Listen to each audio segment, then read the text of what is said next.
Jess and Greg, I know you're pretty fired up about this Jordan Chiles thing, and we've maybe touched on it this week, but we haven't gotten into this, and I want to, but I'm hoping one of you two are really informed on this because it's really confusing. We have a whole bunch of different governing bodies involved in this, and even how this came about was confusing.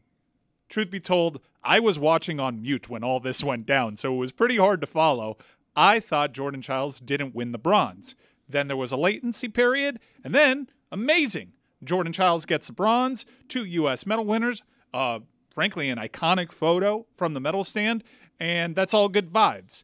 And then several days later, there's a report that comes out that says Jordan Chiles has to give the bronze medal back after days of celebrating, after this moment in time being ceremonialized with photographs and whatnot. She is on the books as not the bronze medal winner. Do I have this right so far?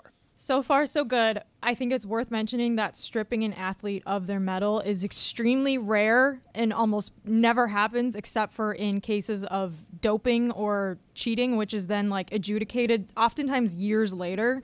So this is like a pretty crazy thing that's happening. And you're right. Like this played out very kind of confusingly if you're watching live during the floor routine final. What happened was the judges incorrectly scored the floor routine that she did. Her coach, Cecile Landy, filed an inquiry and said that they had initially scored it incorrectly. She didn't get credit for a split leap called a tour jet full, and then they reviewed it. They agreed that the inquiry was correct. They upped her score to a 13.766, which would have then put her in third place, so she won the bronze medal. So then there was a Romanian inquiry the Romanian team their gymnast was initially in third place. So there was an inquiry afterwards, and they claimed that the American inquiry happened after the 1 minute limit in which you can place an inquiry during a final during this event period. So they claim that inquiry was 4 seconds late. She did it after 64 seconds, so it shouldn't count. And then the United States said that this was kind of basically their statement was like, this is ridiculous. She earned it. The judges are the ones that initially made the mistake. They admitted their mistake. They were the ones that judged it incorrectly, and Jordan Chiles is being punished for their mistake. And then they further followed that up by saying, we have evidence that the inquiry was actually put in under a minute, and that, in fact, there were 2 inquiries put in about the score. So this is double wrong. You guys f***ed up twice. Yeah. The ruling f***ed up even more. But appeals aren't allowed. And then they said, you can't appeal that. And so there's like been this crazy back and forth. And now the last note is that USA Gymnastics is like, we are taking this up a notch to the higher court. Obviously, I'm trying to like explain all this without getting into the weeds. Yeah. But it's kind of hard to do. Who can we be mad at? Because I wanted to be mad at the Olympics, I wanted to be mad at the judges, and then I saw a familiar name that I have PTSD over as a recovering Chelsea fan. The Court of Arbitration Sport, CAS, made a ruling on this, and I'm on the record, don't like those guys. That CAS, terrible, weird logic with their rulings, seemingly double standards at every turn, and I just don't trust them whatsoever. And they made their way into this because everything, I guess, funneled to them. Greg, who are you mad at? Well, the obvious solution here is give out 2 bronze medals. Okay, I don't even know how much precedent there is for that, but that would seem to be the fair solution here.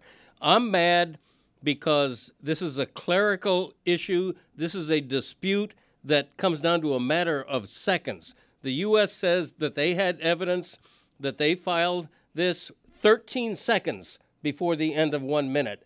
The other side says, no, they were 4 seconds late. So for a matter of 17 seconds dispute, a woman is denied a bronze medal that she appeared to have earned. Give them both the bronze medal. To take this away from Jordan Chiles is almost a criminal act. If you take away somebody's medal, as you said, Jess, because they cheated, because they were convicted or found guilty of doping, that's fine. Nobody argues. But in this case, I really feel bad for Jordan Chiles. I think it's criminal. So the mind wanders to a couple of different places. How do you collect? Are you just asking Jordan Chiles to willingly give this over? What if she doesn't want to? what kind of punishments are in place. I don't know if she's slated for 2028. I guess that's a possibility, but they could hold her out of these events. What recourse do they have for collecting? That is a great question. I do not know that specifically, but obviously I think it's worth mentioning that when you win a medal in an individual event like this, there are a lot of financial incentives. You may have payments from a sponsor. You may earn money from different places. Like, this is something that does really matter. You can make fun of like bronze medal. Who cares? It's just a bronze. Like, I've heard some of my friends have said that. And I'm like, well, this may actually have like tons of repercussions. Not to mention, she did earn it. And this entire inquiry was because the judges were incorrect. That part is not up for dispute. The judges incorrectly scored her routine, and that is a fact. Yeah. So the fact that she's being punished for them making a mistake, I think, is what is completely crazy about this entire thing. All these are admin issues when the Olympics celebrate sport, and when we come down to the heart of the matter, she did what she had to do to win the medal. Everything that's getting in the way right now is bureaucratic nonsense. And I think someone should like maybe get some altitude on the situation, realize what are we arguing over here for? Like, the fact remains that she scored better. The routine was better. We're worried. We're counting seconds now on whether or not an appeal was filed. Yeah. This is just kind of lame. If I'm Jordan, I say from my cold dead hands, and I see how this plays out, because you can't rip away the emotion. Like, she already had most of the joy that is associated with that kind of stuff. But as you mentioned fairly, yeah, there are sponsor bonuses. She came in a medal, and the Olympics are one of the wonderful places where we actually do celebrate coming second and coming third, because it's a monumental achievement. But I wonder, and the U.S. gymnastics statement was interesting because they appear to be out of moves, but they're trying to uncover new moves. Jordan is still in possession of this bronze medal. I wonder what she's considering. If she's just considering, like, all right, let's play hardball. Come and get it. Yeah, that will be interesting to see what plays out. I think there's going to be public pressure to award 2 bronze medals in that event. I also think that history is going to see her as wrongly as being wronged here, as being the wronged party. There are 2 victims here, I think, because this is an unfortunate thing for both competitors to go through. I think it's slightly more unfortunate for the girl that scored higher in the routine is because of bureaucracy getting this medal taken away from her. It all seems kind of lame. I think U.S. gymnastics should make a stand in any way they can here. And as a small example, if Simone Biles leads like a medal tour, a tour of Team USA gymnasts who have won medals or what have you, Jordan Chiles absolutely should be included on that tour, and she'll get probably the second biggest hand after Simone Biles because of the way she was wronged out of a medal. There is a way to play this and spin it to a greater win, and thankfully there's a supporting nation here. Everyone is pretty unified, at least in this country, that she is in the right. I'm not sure what the Romanian perspective is. Maybe it gets skewed a little bit if she decides to play hardball and not give this back. But in terms of punitive measures, I imagine they can ban her from competition if she doesn't go along with this. I really don't know. I think it's also worth mentioning that Jordan Chiles' mom posted on Twitter that Jordan was the victim of a lot of, quote, racist, disgusting comments, and she was tired of people who says that it no longer exists. My daughter is a highly decorated Olympian with the biggest heart and level of sportsmanship, and she's being called disgusting things. So Jordan Chiles has now said that she's taking a step back from social media. So this has already taken a huge toll on her mentally, from all accounts, and it's something that is just extremely, like, just a terrible thing to happen, and that everyone involved in this should be a little embarrassed. Yeah, because the girls themselves are being let down by the system in place. This is nobody's fault but the judges and the bureaucracy. Stugotz, this guy is a real pioneer. I remember the first time I noticed him, I just couldn't believe that he was getting everything right in election coverage. Nate Silver, it's been 20 years since he helped make sports nerds cool again with Baseball Prospectus.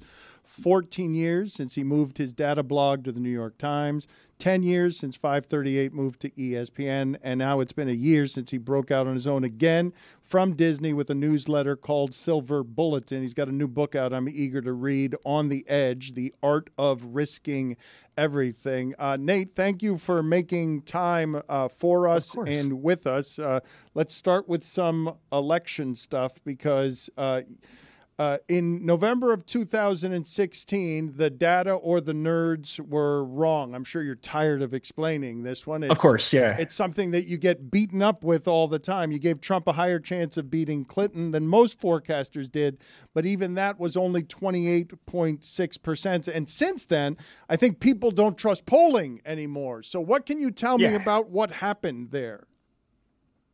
Well, I'd say that I see the world as a sports bettor might or a gambler might, because before I ever actually made an election forecast, I played poker professionally during the Chris Moneymaker poker boom years of mid 2000s. So to me, if you have a forecast saying the real odds are 3-1 or 2-1, and the betting line is 6-1, then you take that bet every time, right? Its expected value is positive over the long run. Now, I'm very aware, like, that's not a typical mindset for people in the politics world where they think, and the stakes are very high, obviously. People think every election's unique and is existentially important, but we're trying to be arm's length neutral forecasters. And that means thinking in terms of probabilities and not in terms of hard predictions. In your book, you have a chapter on sports betting, and in 2022 and 2023, you bet close to $2 million on the NBA. Yeah. Explain. Yeah, I thought I'm a big believer in having skin in the game, and I have an NBA model called Raptor. I've always liked gambling, and so I thought, how can I actually do if I try to beat the market myself? And the answer is I can make less than minimum wage, right? If you make $5,000, spending probably 500 hours of this, a quarter of my time over the course of a year, and you eke out a profit, which is hard to do actually, but you have a realistic sense for it really is a grind, and the guys who are the best at it are very, very good. How'd you do? So I made about $5K out of the $2 million in total wagers. I'm not counting I did have not one worth future. it, I mean. Yeah, no, not worth it. I did have one futures bets on the Nuggets that turned out well, so that made it a better year. That brings me above minimum wage basically. But yeah, like a lot of people, I start off on a huge heater. I'm like, wow, I'm like God's gift to sports betting, it turns out. And then give all of it back, another heater, give almost all of it back. And you're like, you know what? There's one more round of the playoffs. Yeah, I'm going to take my $5,000 profit and pocket it and say that was a fun experience, but I'm not sure if I want to be on the roller coaster again. If you're data obsessed, as I imagine you are, do you have a hard time getting your brain to stop? Yeah, no, I was thinking the other day, how many hours a week do I work? I mean, maybe only 50 hours I'm at my computer, quote unquote, doing work, but I'm always in the back of my head thinking about the probabilities of something, thinking about how to write an article that's going to get more subscribers or things like that. And so, yeah, I always have a lot of RAM, I guess, that's, trying to figure out how to strategize something. Mike Ryan has been having a hierarchy of fame around here for a long time, Stugotz. He says there's Taylor Swift fame, and then just slightly above that is Nate Silver at the Sloan Analytic Conference in 2012 fame. Rock star. Yeah, yes. you knew when he walked into a room. Yeah. It was total lunacy back then. Is that the greatest time that there's ever been to be Nate Silver? Not just 2012, but walking into the Sloan Conference.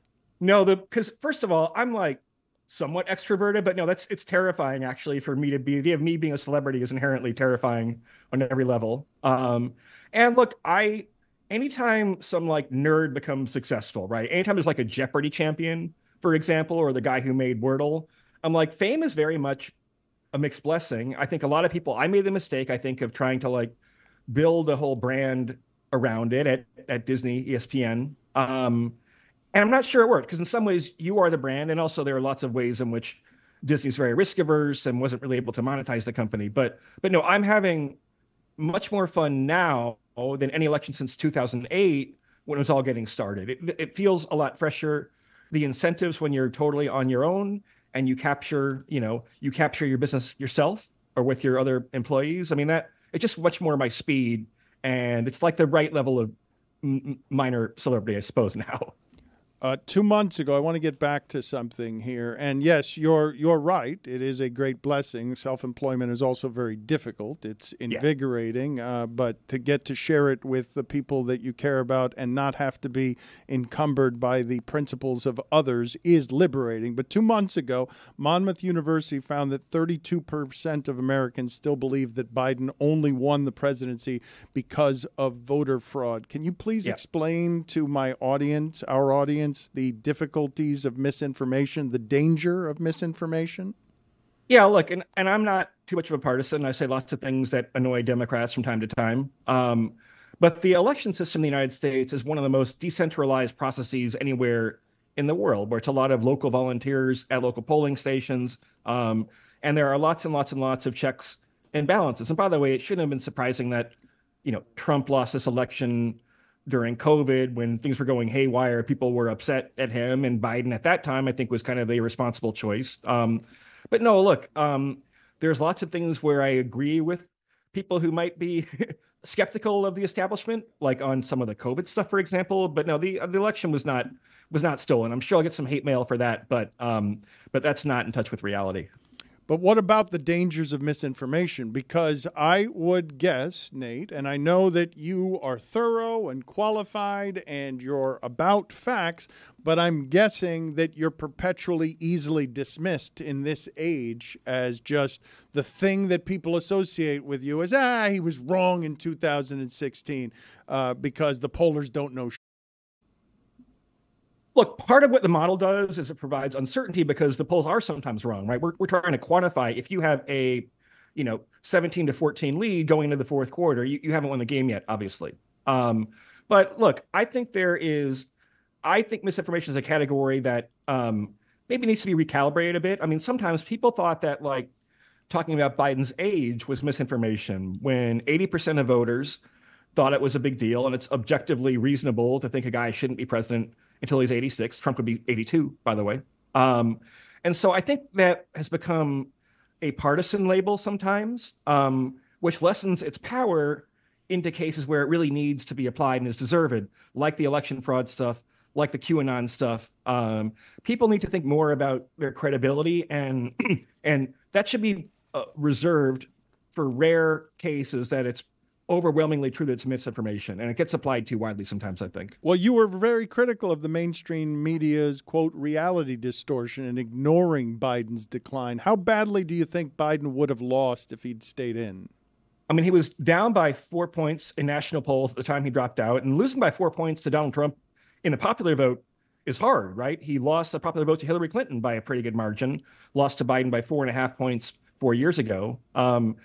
Look, in some ways, it's amazing that he was only 4 points behind, and it speaks to the limitations of Trump's campaign and him as a candidate. Because, at that debate and at half of his public appearances, he was, I think there were questions about, was he fit for office right now, and asking for 4 more years. We probably all had older relatives or friends who were in a phase where they were not themselves very consistently. And so they were kind of trying to put the wool over people's eyes when every American has experience with this nonlinear decline in people's capabilities that you can experience when they get into their 70s, early 80s. And so but look, they ultimately came to their senses and made a decision that, took their odds of winning from quite remote to somewhere in the neighborhood of 50-50.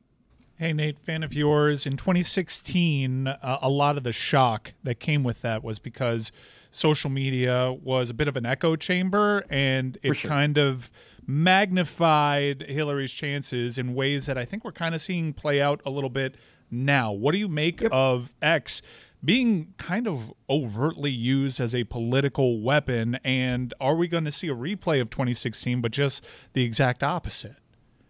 Yeah, look, I like some things that Elon's done with X, but I would like to see a more kind of balanced culture there when different sides can have their fight, not putting on the same scale, putting a thumb on the scale. But yeah, look, I worry about a little bit of irrational exuberance right now about Kamala Harris.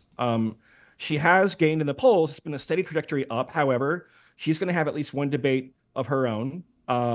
There is inflation that's still a memory for people. There's the fact that Biden himself is a little bit of a liability and remains very unpopular. There's things like immigration and the border. There's the fact that Harris ran pretty far to her left in 2020. So if I were Trump, I would think, okay, we've lost our lead. we're in a real race now. But we have plenty of ammunition that doesn't rely on misinformation, etc. But they seem to have, I'm not sure whether I'm allowed to swear or not, but they seem to like have been very, very flat-footed after the candidate was switched. I think they thought that Democrats would behave like them, which means that, Trump is a personality cult, and Trump always wins his internal battles against Republicans, whereas Biden does not. Biden was kind of chosen by the party to be Barack Obama's running mate, and then chosen by the party. You had basically a four-way tie with him and Pete Buttigieg and Bernie Sanders, and he was elevated by the party in 2020. And so, if the party wanted him in, then the party can knock him out of the race, and they did. And the Trump campaign was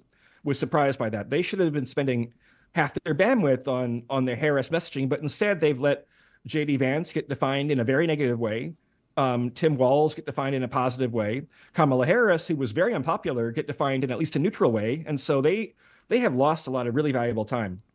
You can curse. You're allowed. The latest New York Times poll shows Kamala Harris up by 4% in Pennsylvania, Michigan, and Wisconsin. Are those numbers inflated? Can she keep that up? I don't think they're inflated right now. I think they'll probably revert to the long-term mean a little bit, right? We know that under Biden, under Clinton, these states were very close, coming down to about 1 point either way, and that's probably the still safest guess. Our model assumes that Harris is on a little bit of a sugar high right now, and might come down to earth. And remember, Democrats can win the popular vote and lose the Electoral College like Clinton did in 2016. But certainly the trajectory has been positive, and frankly, I thought she'd be a league average candidate at best, and I think she has performed well in the clutch so far. We'll see if that continues, but she is a much better candidate than she was 4 years ago, to a degree that I have to admit I'm surprised by. My life as I know it is about to drastically change forever. And the reason I say that, as many of you know, I'm going to be a father coming up in December to a baby girl, and it's crazy, and I can't believe it. And a lot of my life is going to change, but there's one thing in my life that's going to be constant. And since 1975, this original light beer has been a constant, a mainstay for the entire planet. And it's going to continue to be a mainstay for me. It's Miller Lite. They keep it simple, undebatable quality, great taste, only 96 calories. It's the beer that strips away everything you don't need and holds on to what matters most. It's a light beer that actually tastes like beer. You don't have to choose what's best. Miller Lite has great taste and is less filling, and it tastes like Miller time. To get Miller Lite delivered right to your door, visit MillerLite.com/Dan, or you can find it pretty much anywhere that sells beer. Celebrate responsibly. I will when my daughter's born with a tall, cold glass of Miller Lite. Miller Brewing Company, Milwaukee, Wisconsin. 96 calories per 12 ounces. Fewer calories and carbs than premium regular beer. Let's move to something interesting. On your patented vibe score, you have Magic and Steph. You have them in a three-way tie with Shaq for second best all time, behind only Bill Russell. And my question for you is, has Vibe Score, which you own, you patented, have they ever heard of Michael Jordan? I guess Michael Jordan's a little bit polarizing. I grew up a Detroit Pistons fan, so we had very ambivalent feelings about Michael Jordan, later moved to Chicago. But no, which athletes are... It's hard to be truly beloved in an era like this one, and Steph, especially after the gold medal game, really pulls it off. He's the only contemporary player who's up there. I mean, Magic is kind of a little bit more, obviously, still doing well. But Steph is maybe he's like the last universally well-liked athlete in America. More people are more like LeBron, who's amazing, but polarizing. Whereas just everybody loves Steph. Everyone roots for the Warriors. Everyone roots for Team USA. And I don't know. And I think he's now assuming correctly his role. That article is about how Steph is now in the inner circle of all-time greats, right? Not MJ, not LeBron, not Kareem. But then you start to get in the Magic Johnson discussions and the Larry Bird discussions, and his career kind of has a lot of parallels as far as career length and MVPs and hardware, and just how, like Magic Johnson, totally changed how the game was played forever in a way that's very watchable and very appealing, and did wonders for the sport.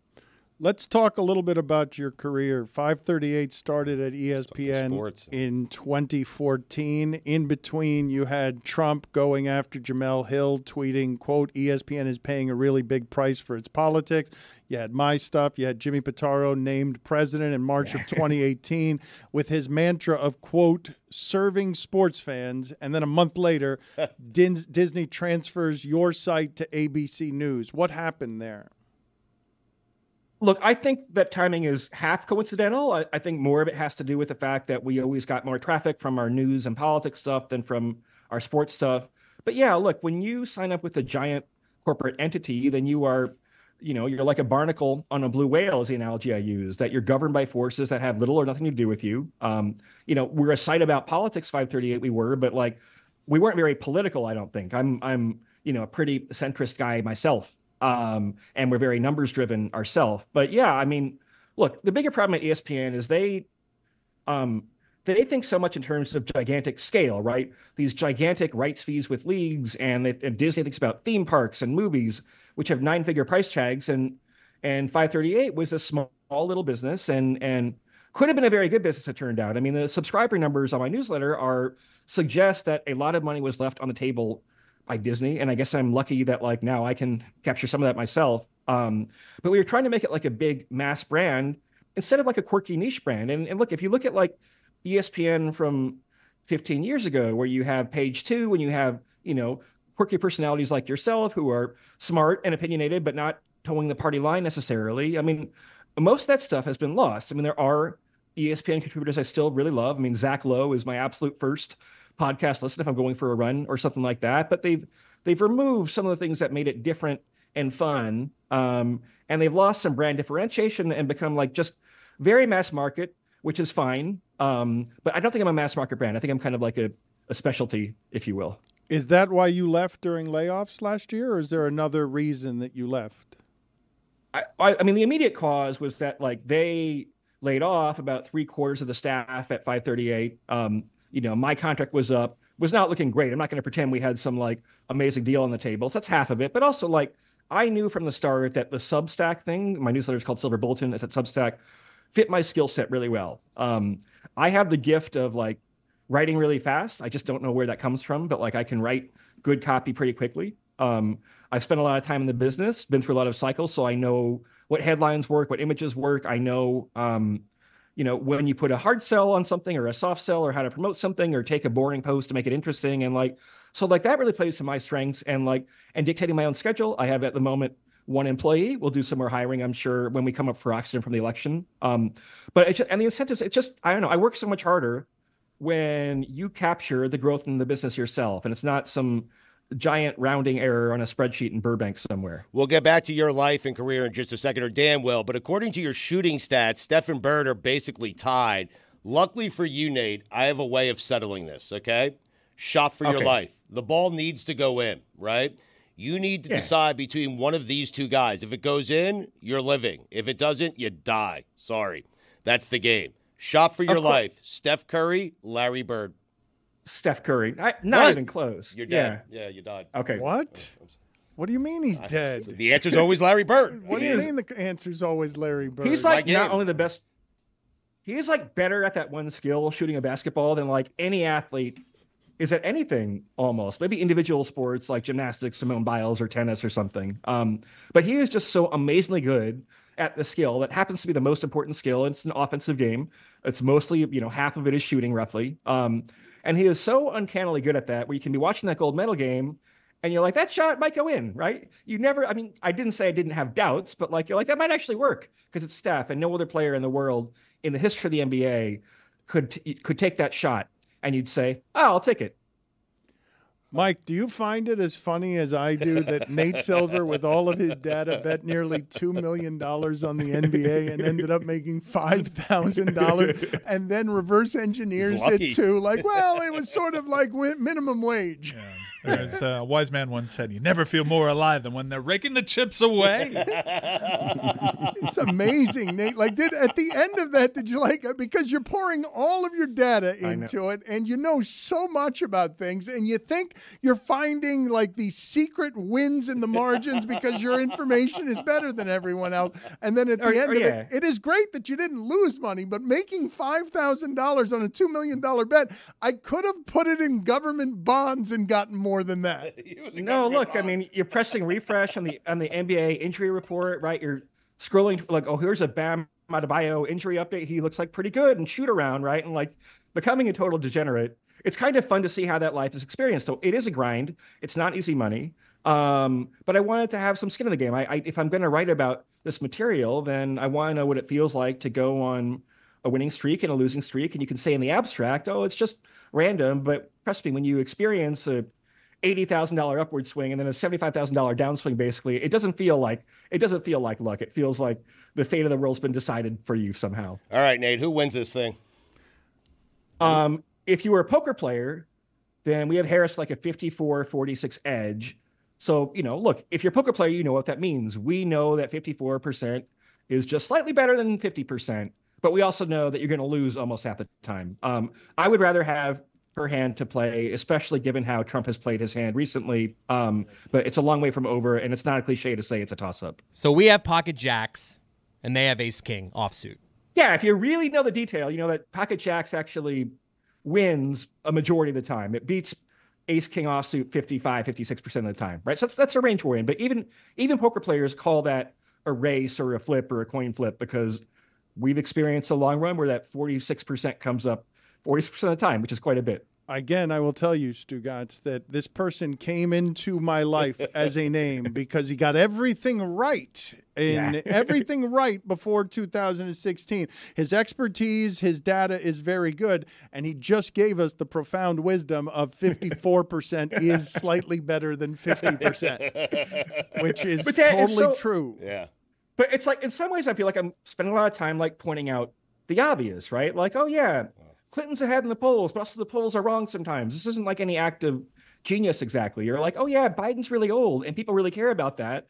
Maybe you should try a different candidate if you want to win. It's like not like rocket science exactly. But for some reason, people's circuits go a little bit haywire when it comes to politics versus sports. I think sports fans understand there's some luck involved if a pass is tipped and the strong safety intercepts it or something like that when it was a good pass.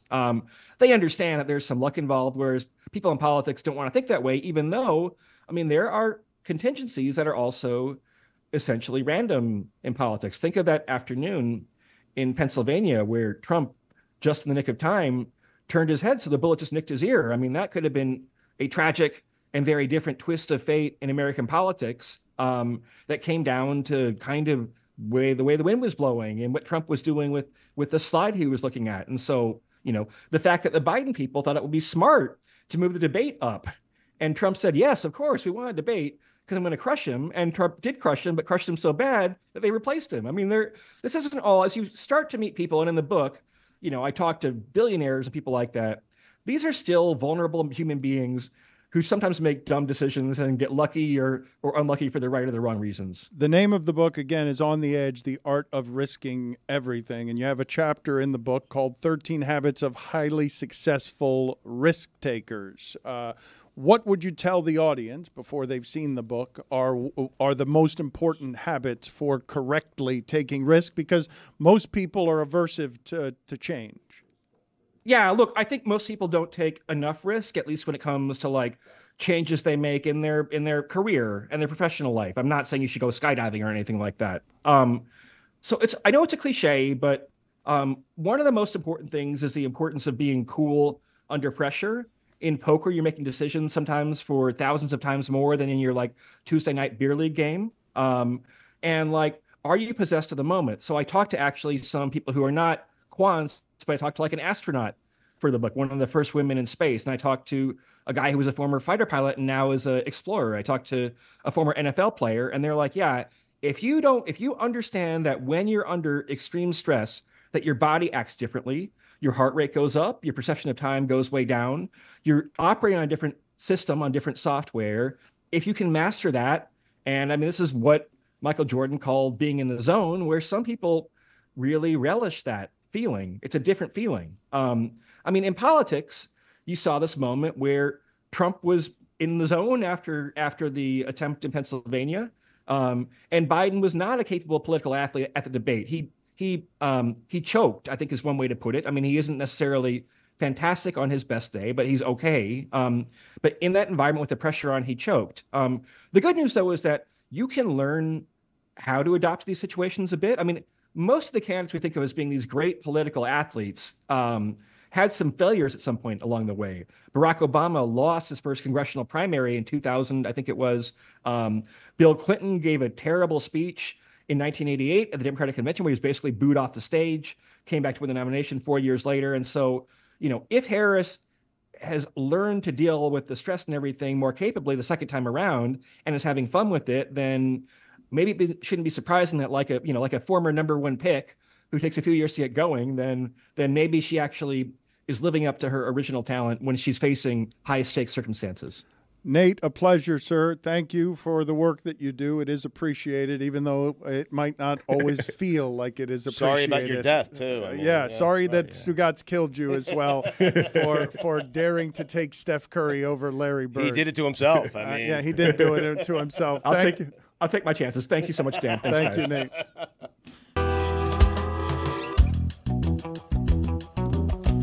Look at how good and healthy this man looks. Look at him drinking his healthy drinks. How good do you feel, Charles? Like you're looking skinny again? You're looking healthy? How good do you feel, buddy? Hey, brother, Dr. Andrews told me, ain't no fat old people. Got to get my ass in shape, Dan. You've struggled with that, though, right? That's gone up and down over the years. Dr. Andrews been telling you that for a long time. Yeah, but it didn't matter. It didn't bother me when I was. It didn't bother me when I was young. It bothered me now that I'm old. It's nice to see you, buddy. It has been too long. Thank you for being on with us. I was going to say, I miss Charles Barkley. He used to join us all the time. He's not around as much as he used to be. I see him in Lake Tahoe. He gives me a hug, but I miss you, Charles. Hey, listen, all Dan got to do is call me. That's all he got to do. You don't miss me, though. Okay. Dude, I always got love here. You know that. How did you react to the events of the weekend, seeing will there ever be a shooter like Steph Curry again? I know there hasn't been a shooter like Steph Curry, but will there ever be a shooter like Steph Curry again? That's a great question. I doubt it. Number one, his range. Like, we've never had a player that once he steps across half court, you have to guard him. I mean, that's the thing that's remarkable to me. Like, most guys, you're like, yeah, you can take that shot. We don't give a damn. You're going to shoot from three-quarter court. It's good. But he makes them consistently. So, no, I don't know what the range. No. Because number one, I don't think you would teach anybody that, Dan. Well, I don't even understand what I'm watching when I see him shoot with that kind of proficiency from that range. But how do you experience the game on Saturday? Like, where are you watching it, and what is your reaction to, Steph's got the ball, and all of the best players in the world are going to make sure to get him the ball wherever it is that he is, because everyone understands what they're watching, and he needs to be the one shooting? Yeah, actually the last two games, I was actually visiting my grandkids. It was pretty cool. Shout out to little Henry and little Charlie, man. What a great weekend. But I made sure I want to watch both games because I told people when I was on the NBC last week, I said Serbia is a dangerous game, man, because they played possum the first two games. They didn't care because they wouldn't melt around games. And I says they got the best player in the world. So they got to be ready to play because they didn't even care in that preseason game and then the early round games. Those didn't matter. And I thought they'd be like, let's get the USA overconfident, and then we're going to punch them in the mouth when the game starts. And that's exactly what happened. And then obviously Steph took over down the stretch. And obviously yesterday, that was a heck of a game. They needed it all. But when he put on those displays the last couple of minutes, man, it was beautiful to watch. I don't think the game should be that close personally because they waited to Serbia to play defense in the last quarter. They had to start the game like that. It would have been a much easier game. And I think, France is not good enough to beat them. And so it was a great thing. Man, and I've said this many times, the Olympics are the greatest sporting event in the world. There's nothing comparable to it. Not the Super Bowl, not the World Championship, not the Stanley Cup Finals is amazing. That's probably my favorite event, the Stanley Cup playoffs. But as far as the Olympics, Dan, Stu, it's the best thing I've ever been a part of. you said you were critical of Kerr, and you said that that team should not be tested. And Kendrick Perkins said that was an asinine take. That of course they should be tested. Don't bring up a guy who averaged 5 points a game. I'm not going to stoop to his level. You average 5 points a game. Shut the hell up. Dan, let me ask you a question. Who was the second best player on Serbia? No, buddy. Look, I don't think they should have been tested either. My question was, number one, they got Joker, but the second best player on their team was Bogdanovic. Does Bogdanovic make the United States Olympic team? Under no circumstances did he make the Olympic team. I think they played too slow because you could see what Joker was doing. He was milking the clock. He would take the ball out of bounds and roll it up the court. They turned a 40-minute game basically into like a 35 to 37-minute game. So they let them play slow. I think they should have played a lot faster. And that every time we say something now, people go crazy. There's no reason for him not to play Jason Tatum. Jason Tatum would have been the second best player on Serbia. Probably would have been the best player on France. For him not to get any minutes in 2 games, come on, man, that wasn't right. That wasn't fair. If you go into the Olympics, you want to play. You want to play. So I was disappointed Jason didn't get to play. I was disappointed in Halliburton, especially early. Like, if you want to shorten your rotation in the last couple of games, that's fine. But them guys dedicated their summer to the United States to go over there and not get to play. I didn't like that at all. Charles, would you be willing to take our recommendation that you change the name of the show from Inside the NBA to Outside of the NBA? Yes. Really of the NBA. Do it, Charles. Hey, Dan. How about not NBA? Not the NBA. Are you guys? You really have no idea. You're going to try and do the same show, but you have no idea what you're going to be talking about. I'm so there for that, man. Hey, Dan, 100%. And what's crazy? I think we're gonna have to pay for highlights. What? Yeah, for highlights of things that you don't have the rights to. Yeah, you will have to pay for video there to have video. I was explaining to them last week that would be a very difficult show for you guys to do without video of the NBA. So I think we're gonna have to buy NBA highlights. I mean, Dan, it is such a fluid situation. The thing that's gonna be interesting is, we got the NBA all next year, no matter what. And it's going to be interesting what crazy ideas they come to us with going forward. That's what's going to be fascinating. Like, what do you guys think about doing this next year? And we're going to look at each other like, okay. So, like I say, man, it's a very fascinating situation. But the number one thing for me is my people at Turner get to keep their jobs for at least another year. And that's all I was concerned with. Charles, how much money do you think that you left on the table in making that decision concerned about others? A minimum of $100 million. Jeez.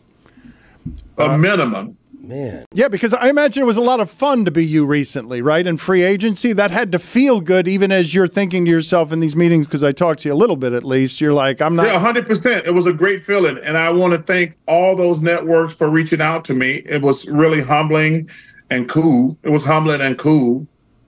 And so I really, it was really humbling and cool, to be honest with you. But I wasn't even like I said, Dan, even though they were throwing crazy numbers, I was like, damn. Yeah, but as long as I got my people safe at TNT, man, I feel really good. Like I say, they're going to pay me to go and talk about nothing, so I can't look a give horse in the mouth. Hey, Dan, I probably would have had to do an honest day's work if I went to one of those other networks. Not here, though, Charles. I mean, not at Metal Arc Media. Like you would not have to do an honest day's work. We will let you go on this note. I'm concerned for Charles because I feel like he's never going to quit. Because every year, Turner will send a new employee in there and say, hey, wife, kids, mortgage, and Charles is back. That's what I would do if I were Turner. I would just keep sending employees with kids in to talk about their mortgages. It is. It's a good move. They know now how to sucker him. They will. They will have your. Dan, hey, Stu. I'll be coming into work with a cane and a walker. I'll be coming to work with a cane and a walker, like, welcome to outside. Well, no NBA. Outside the NBA is good, Charles. You've got it too young, Charles. They're going to have your coffin up there in a chair, and they're going to open it up and mic it up. Your coffin 7 years after your death. Hey, I'll be like, Shaq, you got any more of that icy hot? Because I'm barely making it right now. I'm going to be putting icy hot on every part of my body, be borrowing it from Shaq. Last thing before we let you go, Charles, your take on what is happening here 3 months outside of the election. Like, what have you found interesting as someone who is always interested in race in America and just the politics of America? What are you thinking here over the next 3 months? Yeah, I was hoping she took Shapiro, to be honest with you, the governor of Pennsylvania, and Mark Kelly. I don't know a lot about her running mate, but I really am a big Josh Shapiro fan. And I'm a really good, I'm actually casual friends with Mark Kelly. I'm a big Kelly fan, him and Gabby. I love those two. I'm trying to learn. She's going to have to address the border situation because the border is a mess. The inflation thing, I don't blame inflation on whoever the president is, but she's going to have to address the border situation. The border is a mess. The woman dynamic is very interesting because, America is still sexist. Well, we can throw race in there too. They're racist too. So, man, it's a lot of moving parts. I'm not a Trump guy. I'm not, because I just think if you're going to be the president, you need to act a certain way. Even if I disagree with your politics, you're the president of the United States. You should be a gentleman and act a certain way. But I've got to learn more about her policies. Like I say, the border thing is a big deal to me, man, because we can't just let people come. And not only that, in some of these cities, they're getting benefits that Americans don't get. That cannot happen under any circumstances. Now, I'm all for immigration if it's done the right way, but we just can't have people jumping over here and giving them health care, putting them up, giving them stipends and things like that. That cannot happen, man. We got so many amazing people who bust their hump all the time. We need to be taking care of those people. So she's going to have to address the immigration thing for me. But like I say, I would have felt a lot better if she had taken Shapiro or Kelly. I don't know a lot about this governor, but man, I just hope it's civil. I just hope it's civil because whether you're a Democrat, Republican, Independent, Conservative, Liberal, whatever, man, we're all Americans. We all want the same things.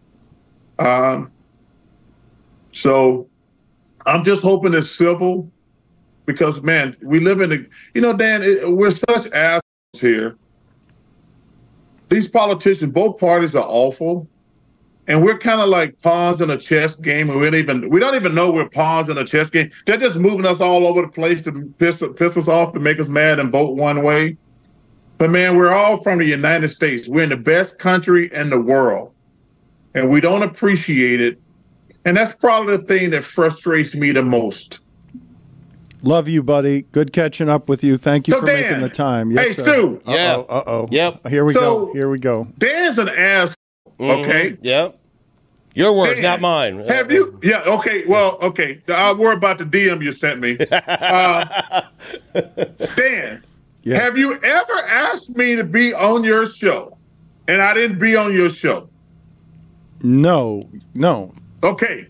So don't act like I haven't been on your damn show. I didn't say it. He did. I didn't say he hasn't that. asked you in a while. I just said I missed you. That's all. It was just me saying I missed you, Charles. Dan, I've told you, Dan, Stuart, no disrespect to you. Dan, I love you like a brother, man. Your mom is one of my favorite people in the world. I love sending her pictures of my grandkids. Now, you know I want to punch your dad in the head, okay? I'm trying to get Dana White to do an MMA fight between me and your dad. Because I don't want to come to your house.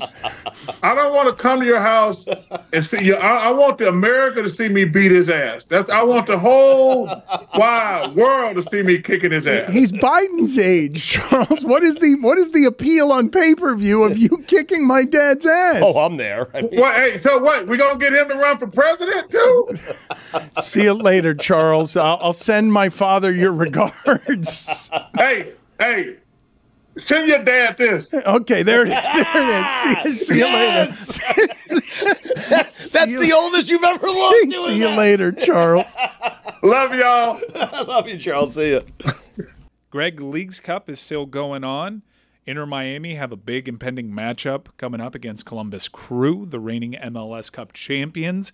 Reigning Leagues Cup champion against reigning MLS Cup champions. Doesn't appear like Messi is going to be available for this one, and that's been all too common. Messi has missed more than half of the matches available to him as an Inter Miami player. You're already seeing the ticket market, Inter Miami themselves putting out discount pricing for Leagues Cup, $25 deals.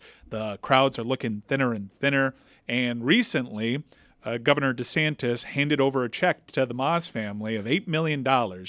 Guys, we understand how the sausage gets made when it comes to how political donations are taken care of. Ron DeSantis, who was all of a sudden running on a platform of never publicly funding anything like this, is handing over an $8 million check. I think you can actually make an argument for the infrastructure aspects of this deal. Traffic concerns were one of the main concerns that people had when they lined up in opposition against this stadium. However, there's reportedly earmarks for $3 million on construction pricing. I haven't heard strong rebuttals from Inter Miami on that. The one biggest mistake here that Governor DeSantis and the Moss family made was just take your money quietly.